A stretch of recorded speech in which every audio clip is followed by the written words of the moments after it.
Yo, welcome to Mistress of Reads. I'm Miss OP, a book fiend trying to get that hit, because, you know, it is what it is, folks.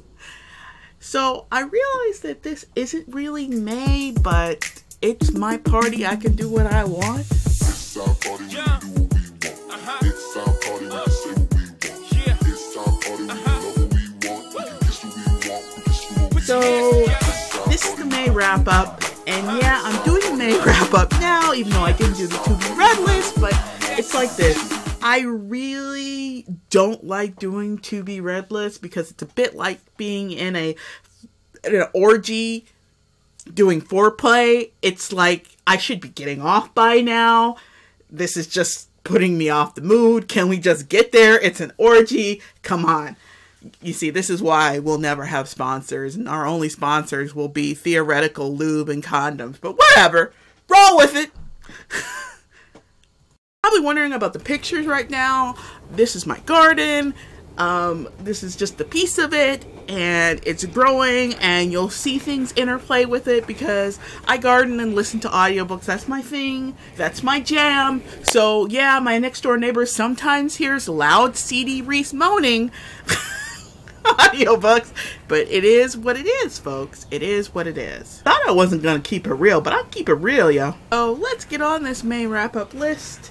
I want to say this by the start. We actually have an arc this week that was sent to us by the author, not a publisher, and I want to do our little arc thing because this is the only arc we got. I also tried to get an arc off of the Kris Longknife writer, but I didn't get one. I want to be upfront, so I want to get this out of the way. Let's get this arc speech out of the way. Yes, we do accept arcs. We prefer audiobooks. Accepting arcs doesn't mean we will read it. It doesn't mean we will love it. Only honest reviews, and I'm under no obligation to write a review if you give me an arc. So, it's a black hole. My black hole. It's a beautiful black hole. Welcome. Well, I got this arc. It's his by Keeton. I was like, okay, well, fuck it. I'm gonna put this on the list, and I'm gonna shove this in here. Let's rock and roll. I'm gonna spoil it just a tiny bit, but the author of his already spoiled it in the blurb, which is like, it's not a happily ever after. It is not HEA. I'm having a dyslexic day. That's why you're hearing me just go nuts on letters and stuff right now, so just deal with it. I'm gonna have a conversation on it later on, perhaps. I don't know. But we'll talk about it. I'm just having a day. So it's not a happily ever after. It is not what you think it's going to be. It's a story about Lana, who is a wife, and she's being ignored by her husband, who isn't in the relationship with her. And that being said, she feels completely neglected because he's checked out of the relationship. And of course, yeah, I'm going here. She decides that after meeting up with this guy who's at her school, that she's going to cheat with him because he's all domby and yummy. And instead of going to personal counseling or anything logical, let me just open up my legs because Dom's coming. Choo choo, choo choo. Train, Dom train, choo choo. You know, and that Dom is named Donovan, and she's going to cheat with her husband. Yeah. Oh, yes, I did. Just to reiterate, say that she was going to cheat. And so strap in for the ride. Confession time. My man knows me. He knows me. And he is aware that I have a 5-rule thirst list. Because I am thirsty. Not because I don't love him less or he doesn't love me less. But because I'm aware of who I am as a person.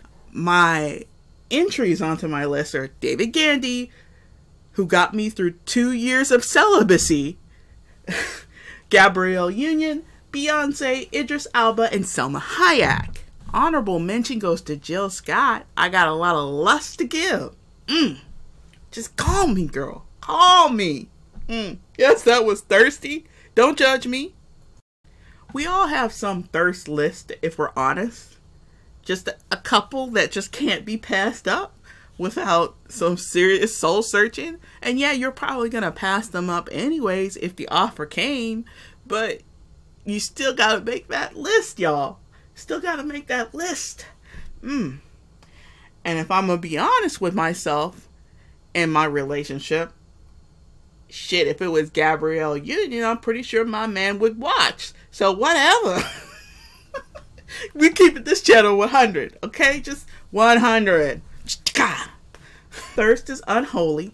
It has been so unholy that I actually got caught by David Gandy's personal assistant deep in my thirst, just deep in it. Don't believe me? I got the receipts right here. Here I am going full unholy thirst mode. Need a girl squad to stop me from stalking David Gandy. I was serious. I get a reply, and I didn't even address it to David Gandy at all because I was trying to control my thirst. Looking good. Here's where David Gandy's virtual assistant gal caught me with my hands in his cookie jar. But why would you want to stop? Girl, don't encourage stalkers. He does taste good though. He tastes good. Yeah, that happened. Back to the book. So here we have cheating wifey, cheating on husband, who's checking out on the relationship. Then we got random hot dad who's at the same school and who's a dom and into BDSM, blah blah blah blah. Now I'm reading through this book fast because I read generally fast. I can burn through books, and I'm just going through, and it has decent enough editing that I'm not having problems speed reading it. So of course I speed read it. And I'm popping through these pages and I'm thinking, man, I wish there was just a little bit more here. I mean, the sex scenes are okay, but I think the emotional weight is missing out of those sex scenes. It's more like her pussy is ghosting towards this man's dick because, you know, float, float, float. I'm not dealing with my relationship. Woo, here be dick. Instead of this intense, emotional, satisfying relationship that you want from BDSM, and which are the hallmarks of the scene and also the writings, which I just didn't get in this. And I'm not saying that I disliked the author or disliked anything going on with it. I would put this as an author in development, and I would like to see where this particular author goes, but I don't think that this was a particularly strong BDSM book. When I read BDSM books, I want grit. I want to feel it. I want the train wreck. I want the emotions. I want all of the package. And this package just wasn't in here. So I'm thinking like a 3.5-ish stars, 3 stars-ish, around that range. It doesn't let you do 3 stars, but that's what I'm thinking about this book. I would probably read the author if I got another book from her, and I think as this author develops in her writing that I'm going to be more and more attracted to her books. If she can find a situation, subject, and everything aligns like stars, because, that's the way reading really works. I am very into this genre. I am part of the scene, and I enjoy it. And I don't look down on home BDSM stuff. I don't. I am not that type of person, but I want that connection when I read, and it just wasn't here. You know when I like the book, people. I give practically, climb on top, love letters to, music video love letters to books when I'm going nuts about them. But that doesn't mean that it's not worth reading if I don't do that. Alright, next up is Kris Longknife Commanding by Mike Shepard. Houston, we got problems here. There's some good stuff. There's some really great parts in it. I'm going to do a kind of separate thing for this particular book because I like sections of it, but I didn't like the flow in the whole book for various reasons I'm going to bring up later on. I really need to get the audiobook on this to know for sure how much I either like it or dislike it. But I am going to say this, just if you're waiting on this particular review, since I've been talking about it for the last 6 months. It's not a pass up by. You know, still stay in the Kris Longknife universe. It's an awesome universe. There's a lot of great stuff to read in it. It's just that, you know, as I said before, Houston, we got problems.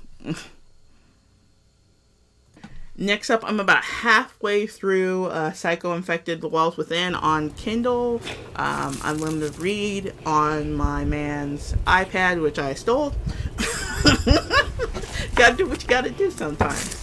I am friends with this author. I beta read for this book, so I don't think I'm going to probably end up doing a full thing for it because I beta read, but I'm not sure. I'm going to have to talk to my friend about coming up with a policy for when I'm friends with somebody and then end up reviewing a book because it gets kind of messy. So I don't know what I'm going to do there, but I liked the book when I initially read it, and now I'm reading it again after she made monstrous changes to it since I read it supposedly, and so that's what I'm doing right now. I'm about halfway through, and I'm just kind of, you know, working my way through the book. Next, I started on the cocktails. I'm about 3 cocktails in, getting super cocky up in this mug. I wish I had read more of the authors that are involved in this and been part of their universe, because many of the authors write series, and if you haven't read the series that they're talking about, it kind of sucks. I wish they would have I wish certain authors would have gone with characters maybe they're thinking about rolling out and they don't have a universe and we just do a couple short story scenes or something like that. But I ain't mad at this book. It's actually been nice to read new authors, because there's so many in this anthology. It's so goddamn thick. So I get to read things I might not have read already, and I'm happy with that so far. I'm going to try and break things out into little segments. Hopefully, if I don't, you know, fuck things up, and sometimes I get kind of scatterbrained and I kind of just like, I should be working on something and I'm off working on something else, and it's important for my workflow to have multiple avenues for me to work and sit down and work on things. But the problem with having multiple avenues to work on stuff is that you get kind of scattershot. So I'm trying to like do little segments. There's a bunch of people who are doing Cockygate segments, and I have a playlist that I will try and remember to include. And I always add people when I see it, and I always watch their reviews, because there's certain books that I haven't read, and in the Cockygate series, they may have read the book, so they might know what's going on in the short story better than I do, and I just want to know what they're thinking. Next, I finished up reading Dark Queen Yellowrock book 12 by Faith Hunter. I'm going to discuss that in more detail later. We have discussions about the Faith Hunter series, Jane Yellowrock series, and we go over it a bit more, but I wanted to talk about this one, and it lives up to the hype and it fails at the same time, and which is part of the problem, because I really, really love the Jane Yellowrock series. She's a person of color. You should read the book. It's an excellent take on the book, and it shows you how to try and respect Native American tradition while writing a book, which a lot of people don't do. So with Native American characters, so I enjoy it. Next up. Okay, we have the Tempests and the Slaughter. The Tempests and the Slaughter, by the Numair Chronicles that came out in 2018. I still haven't read it. Came out at the top of 2018. I still haven't read it, which annoys the heck out of me. I made 4 attempts at the audiobook. I've been wanting to read it, but I have an issue here. I really wanted Tris' book from the Circle of Magic series, and I never got Tris's book, and that's the one I actually want to read. I don't want to read Numair. I don't know why. I don't know why she thinks we want to read Numair. I don't. As much as I love Numair, I'd rather him be with Diane and be in Diane's universe than reading Numair by itself. And I know that's a terrible thing to say, and it's not very feminist of me or whatever. It's just that I tend to read books. I made a commitment when I was about 12 years old 13 years old to read books with female characters, because when I first started out reading, I read mostly books, and all the books had boys in them, and with the exception of Harry Potter, because I gave that exemption because it was a three-person lead, you know, Harry, Ron, and Hermione, so it didn't count, at least in my book. But all the books, every single book that was like a chick on the cover, it was never a chick on the cover back in the day. It was always guys, and it was always a universe about guys, and I just knew at that time in my life, I was just sick of reading it. And, you know, I was at that time, because I was dyslexic, I had to read a certain number of books per year.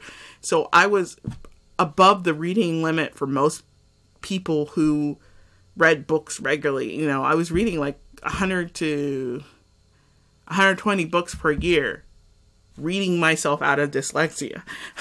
So most of those books, weirdly enough, generally were male lead books, and you just got sick of reading it. And I got sick of reading it very quickly. So reading the Numair's Tale, even though I enjoy Diane's books, if you are a fan of Tamora Pierce, even though I enjoy those books, I don't know why I can't read Numair's, because I've made like 4 attempts, and I know I sound like I'm breaking up with Tamora Pierce, and I'm not, because I'm going to read this, because, you know, all her books are good. I have never read a bad Tamora Pierce book, ever, in my entire reading history with Tamora Pierce. Not one. Even the short stories are good. So I think I just need to buckle down and get in the garden and start reading this damn book and stop making excuses. Alright, next. So next up, I started reading bits and pieces of Dear Martin by Nick Stone, about a kid who gets caught up in the system, who went to a really nice school, thought he was out, wasn't out. There's nothing you can do to get out. That's the way our system works, and that's the way injustice works. Unfortunately, you know, if you're black, you can't get out. That's basically the concept. This book isn't really written for black kids. It's actually written towards, because this is things that we already kind of know in the community, that, you know, that this kind of stuff is happening. And I think that it's written towards, yes, black kids can read it, but I feel more it's written towards young white people. Young white individuals who may have children who they want to understand certain concepts in other people's lives.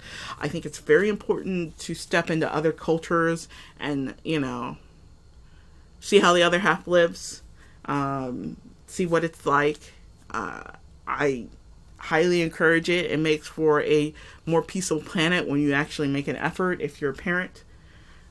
And it's well worth it. Read Tamora Pierce. Her books are progressive and awesome, and she does things that, you know, people don't do. And yes, they have a couple kitty sex scenes, but they're not like, you know, over the top. They're, you know, they're about exploration of self, you know, as well as, you know, that's what happens in the plot, and she doesn't shy away from it. So I think that, you know, if you're a parent, you should think about both those titles for your kid at some point, because they what they do is they let you have conversations if the person has questions, and they're taking it in such a way to be non-threatening at the same time. So yay, give it a try. I'm about three-thirds done. I'm about 4/3 done. 4/3. Okay, I've got about 25% left in the audiobook. I'm not mad at it. I thought I wanted more from this, and I didn't get more. And I don't know what I wanted going in, but I know I wanted more. And I feel comfortable with the author, but I just don't think this is at me. I'm not the target demographic, so forth. And it just happens that way. It's part of the reason why I do not read a lot of YA. I don't know, at one point a long time ago, I just aged out of YA so hard, it was like, I cannot read another YA anything. So, And it just kind of happened there. I can read new adult all day, but I just can't do YA or anything close to YA. Even though this is more new adult range. This is the only reason why I ended up thinking about reading it, but it just didn't work for me. Well, it's not a bad book. I'm enjoying it. It's just not... Stop traffic. I've got to do this love letter to this book. And y'all know, again, when I love a book, it's an unholy love. And I write love letters to the authors and the book. But it's just not this one. Alright, next up. Okay, I had finished the, this is the Edge series. There are going to be multiple books coming up from it. I read part of 0.5, and I have read the Edge book 1, Rough Edge, and I finished it, and I was like, oh my god, this is really good. I need to write a love letter, and then I'm working on it. I don't know what it's going to feel like. I don't know what it's going to do. I just know that, you know, I'm enjoying the series. I love where it's taking it. I like the chances she's taking it. Reading a C.D. Reiss book like this is a bit like reading, you know, it's a train wreck type read. It's not really about the sex, but it is about the sex. It's not really about the, it's not what you think it's about, and it's twisty, turny, kind of fun ride, and it's really, really enjoyable. I'm just really happy with the series. I'm going to do a more in-depth thing later on. Maybe I'm just going to wait until the series is over and do a series review. But I am enjoying the fuck out of Rough Edge, and I can't wait for the next book. I enjoyed the fuck out of The Edge, the first book that I've read so far, and I'm really pumped and excited, and I'm rocking back and forth because I'm that like, I was that like, yeah. Okay. This is like, just a really good title. I mean, I hit the last part of the book and I was like full stank face. It was that good. Just, yeah. Just good. Okay, oh, and I am reading a couple of Wattpad books, preparing for the Wattys. And I am reading a couple of my old friends' books, the LOWRY book from the Wattpad, and also a Stephanie's book from the Wattpad. I've been reading, and I'm prepared to get my vote on.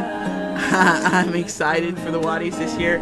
I'm going to review some of the Watty books that come out because I am a very big Wattpad fan. I think, you know, there needs to be stepping stones in writing. You know, you have to, you know, it's okay to be a social writer. It's okay not to want to, you know, to just want to get your ideas and write and, you know, be happy. Because it's fun to write, so I'm a huge proponent of Longknife, so deal with it. I have been hanging out on other people's channels, and I've been covering this Coffeegate thing, and to cover the Coffeegate thing, I have been watching some of E's channel for Coffeegate coverage. I have been watching Sasha B. Bad's coverage of Sasha. I've been watching her for Coffeegate coverage, and I have been following, as I said before, Jess's cocktail coverage. Also, you know, I have been watching a lot of Comfy Cozy Up. I've been really happy. I've been watching Fangirl Musings, and I've been just really happy with a lot of things right now, and I'm in a really good place, so I'm kind of just happy. I'm an entertainment enthusiast. This is Mistress of Reads, where we talk about books, romance, sci-fi, urban fantasy, movies, anime, manga, and comics with a touch of nostalgia on the same side. Thanks for joining us. See you next read.